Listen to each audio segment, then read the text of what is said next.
So God is saying, that's the one. Spray her. And so while her hand is going like this, praising God that somebody else, like her neighbor, is getting the word, the angel pulls out a handkerchief and begins to wipe the stain off of her. And then all of a sudden at the end of the message, she comes to the altar. Because the stain has been removed. Now, let me give you word for that. The scripture says that love covers every spot you have.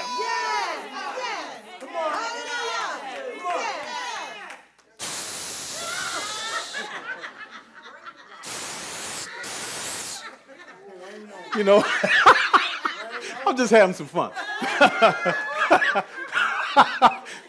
Look, you know what? What I need is like, if I was a cowboy, I'd be walking around with this joke on my holster like this.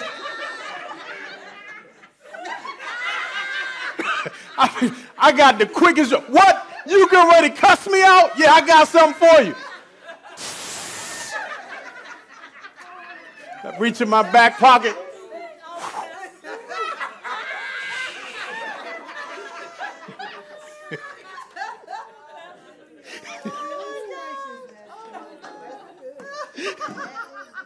Okay, I got to get it together now. Hey, turn to the Gospel of John, man. Y'all got to get serious, man. We're still doing a review. You know, I would say for the first time in the history of the church, resolved was used in the pulpit. So from this moment forward, nobody in here, when you encounter the grocery store and you see resolve, you will never look at it the same again.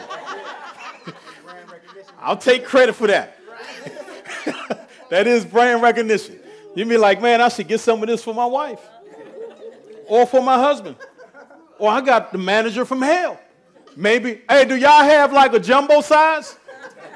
Maybe I should go to BJ's and go to the bulk session and get the big super 2-gallon jug and attach a little cord to it where I can just spray all day long.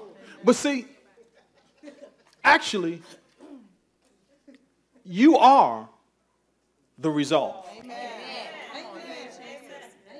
Oh, it's getting gooder now. See, now the rubber is getting ready to hit the road now.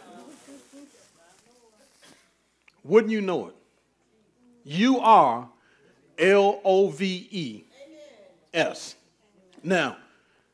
Now I'm getting ready to demonstrate the awesomeness of my DC public school education. That's right. Now watch this now. This is awesome. This is for you folk that went to private school and they ain't teach y'all this in private school. You know, re means again.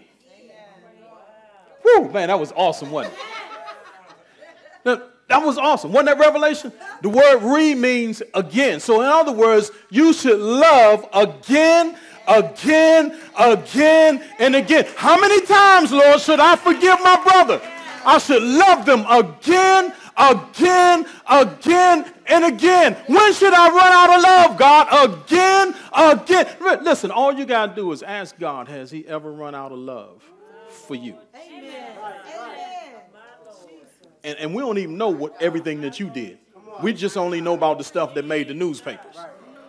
But what about the stuff that you haven't been busted for?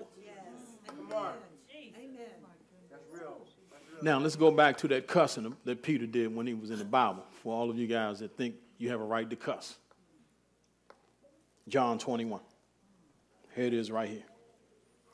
I believe that after Jesus was crucified, he came back and he sat down with the disciples. I believe Peter was, he was a man just like us, and he did just what you do. You forget. You forgot. You talked about Pastor last week.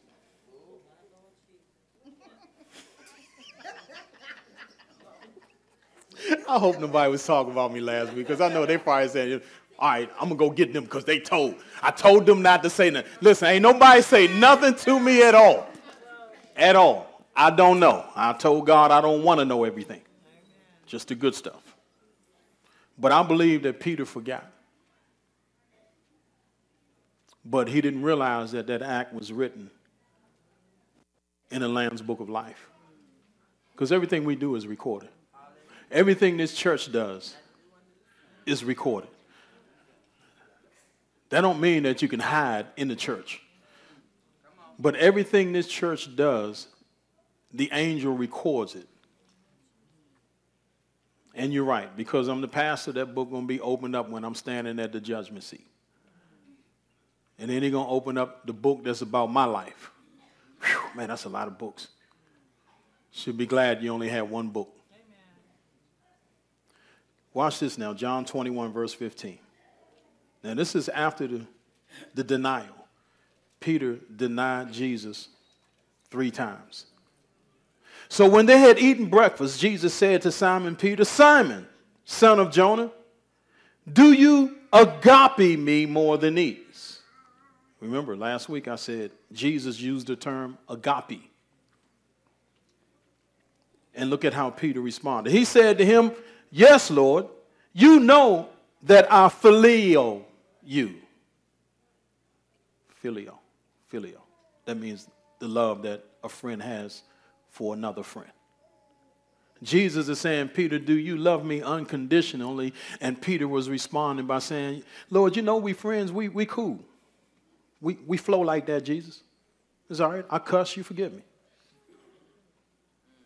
I have an outburst of wrath, you forgive me. Jesus, we flow like that. I phileo you. We friends. Jesus is saying, Peter, again, do you agape me? Do you love me unconditionally, Peter? And I believe that while he was saying that, Peter was remembering the time when he denied Jesus 3 times. And Jesus even spoke a prophetic word to Peter and said, before the rooster crows, you will deny me 3 times. Now that's intimate. Yeah, Pastor, I'll be with you all the way to the end. But before the rooster crows, before we get to our new building, you're going to deny me. Z, I ain't talking about you. I know she's looking at me like, well, I wouldn't do that, Pastor. But it's okay. I remember when we were part of this last ministry, and I heard people come up to my pastor, Pastor, I'm with you all the way to the end. I don't care what happened, I'm with you. Turmoil broke out, everybody left. Dust settled, the only one was there was me and Pastor Shill. And we never said that. We probably ain't known no better. We should have did like they did. I'm just talking now. But you think about it.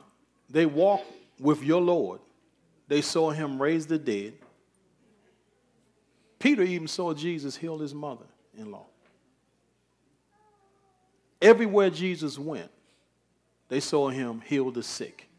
I mean, Peter, you remember the story where Peter was behind on his taxes? And Jesus said, go fishing, Peter. He said, the first fish you catch, he said, pay everybody's taxes. Not yours, but everybody's. Wow. Yours and everybody else's. And Peter, being obedient, walked down to the river, went fishing, caught a fish, and when you know it, poured the gold out of his mouth and went and paid tax. Now he saw that, but he still denied Jesus. Now I don't want you to think that you're better off than Peter.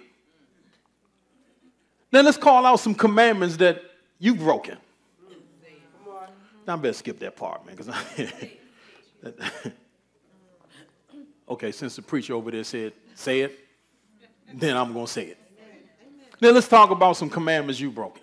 You remember just like last week, Jesus said, listen, can you go to prayer? I'm asking you to go to prayer because I said men ought to always pray. Y'all know that scripture? Men always ought to pray. And God is saying, listen, I know you ain't never been to prayer. I know you don't know how to pray. But just go to prayer because I want you to pray for somebody. We're going to get you started with your prayer life. But you ain't go. Okay, let's skip.